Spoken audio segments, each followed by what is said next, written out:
दोस्तों, अगर पिता चाहे तो अपनी संपत्ति से अपने संतान को बेदखल कर सकती है। मतलब कहने का मतलब ये है मेरा कि अगर पिता चाहे तो अपनी संपत्ति अपनी मर्जी से किसी को भी दे सकता है, चाहे अपने संतान को दे या किसी बाहर वाले को भी दे सकता है। ठीक है, जैसे मान लीजिए कि 4 संतान है किसी पिता के, अगर वो चाहे तो किसी एक संतान के नाम पे भी पूरी संपत्ति लिख सकता है और बाकी के 3 को बेदखल कर सकता है ना। क्योंकि देखिए आजकल बहुत सारा ऐसा केसेस मिलता है। मतलब ये समझ लीजिए कि पूरी दुनिया की बात मैं कर रहा हूँ, 90% केसेस ऐसे हैं कि बच्चे अपने माँ बाप की देखभाल नहीं करते हैं बुढ़ापा में। तो ऐसे में पहले क्या था कि चाहे कुछ भी परिस्थिति हो, बच्चे लड़के है ना, लड़ झगड़ के जो है माँ बाप से संपत्ति ले लेता था, अपना बंटवारा करवा लेता था और बाद में माँ बाप को दुख देता था। लेकिन अब जो है सुप्रीम कोर्ट का आदेश है कि अभी पिता चाहे तो उस संपत्ति को आपके नाम नहीं कर सकता, जिससे मर्जी दे सकता है ना।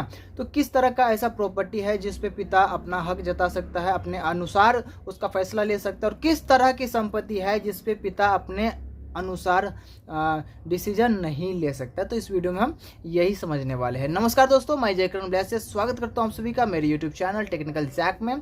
आगे बढ़ने से पहले आप सभी से गुजारिश करना चाहूँगा, अगर अभी तक आपने हमारे इस चैनल को सब्सक्राइब नहीं किया है, चैनल को सब्सक्राइब कर ले, बेल आइकन प्रेस करके ऑल नोटिफिकेशन ऑन कर दे, ताकि आपको हमारे इस चैनल पर आने वाली इसी तरह के नॉलेजेबल वीडियोज़ का नोटिफिकेशन मिलता रहे। तो चलिए आगे बढ़ते हैं और समझते हैं पूरा प्रोसेस विस्तार। देखिए दोस्तों, 2 प्रकार की संपत्ति होती है पिता के पास। एक संपत्ति ऐसा होता है जो पिता को विरासत में मिली है, मतलब कि आपके पिता को उनके पिता ने दिया है ना, आपके दादा को उनके पिता ने दिया।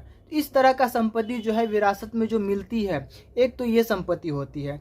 एक संपत्ति ऐसा होता है कि आपके पिता ने अपनी मेहनत से है ना, अपने जीवन काल में अपनी मेहनत से वो संपत्ति अर्जित किया है, बनाया है। ठीक है, तो ये 2 प्रकार की संपत्ति होता है और दोनों प्रकार की संपत्ति में किस तरह का नियम कानून है वो हम समझते हैं। तो सबसे पहले हम लोग ये समझते हैं कि जो पिता जो है अगर अपनी संपत्ति को अपने जीवन काल में खुद मेहनत करके अगर वो कमाया है, अगर वो अर्जित किया है उस संपत्ति को, तो उस तरह के संपत्ति के ऊपर पिता का पूरा अधिकार है कि वो अपनी मर्जी से जिसे चाहे वो दे सकता है, अपनी मर्जी से उस ज़मीन या उस प्रॉपर्टी का, संपत्ति का फैसला ले सकता है। अगर इसमें आप कुछ करना भी चाहें, अगर आप कंप्लेन करना चाहें या सिविल कोर्ट में पेटिशन फाइल करना चाहें, पार्टीशन सूट जो होता है वो अगर आप मुकदमा दर्ज करना भी चाहते हैं तो कोई फ़ायदा नहीं होगा, आपको इसमें आपके तरफ का कोई भी जो है फैसला नहीं किया जाएगा, क्योंकि वो आपके पिता ने अपनी मेहनत से अपने जीवन काल में कमाया है।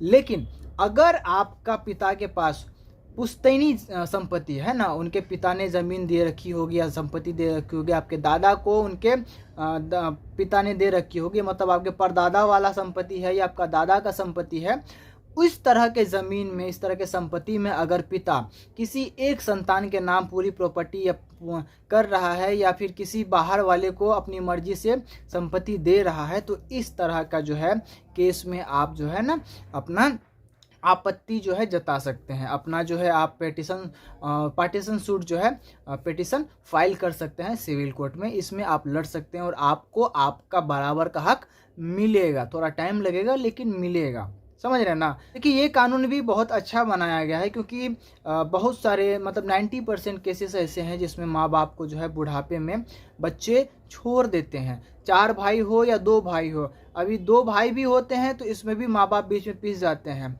एक कहते हैं कि भाई तुम रखो माँ बाप को, एक कहता है भाई तुम रखो, ऐसे में माँ बाप कहाँ जाए, समझ रहे हैं ना। तो इस तरह का जो कानून सुप्रीम कोर्ट ने बनाया है बहुत ही अच्छा बनाया है।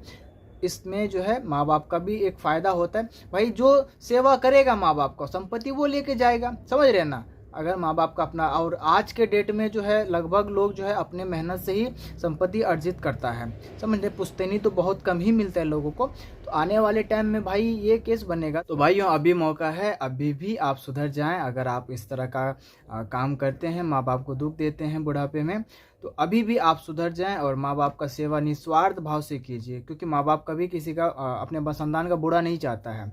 ठीक है, वो आपका हक वो बराबर देना चाहता है। लेकिन कई बार होता है कि सिचुएशन ऐसा बन जाता है कि माँ बाप को इस तरह का फैसला करने पे मजबूर कर दिया जाता है और माँ बाप फिर इस तरह का फैसला करता है और बच्चों को अपनी संपत्ति से बेदखल। उम्मीद करता हूँ आपको वीडियो पसंद आई होगी। वीडियो पसंद आई हो तो वीडियो को लाइक, कमेंट, शेयर करना ना भूलें। मिलते हैं अगली वीडियो में एक नई जानकारी के साथ। तब तक के लिए स्वस्थ रहे, मस्त रहे।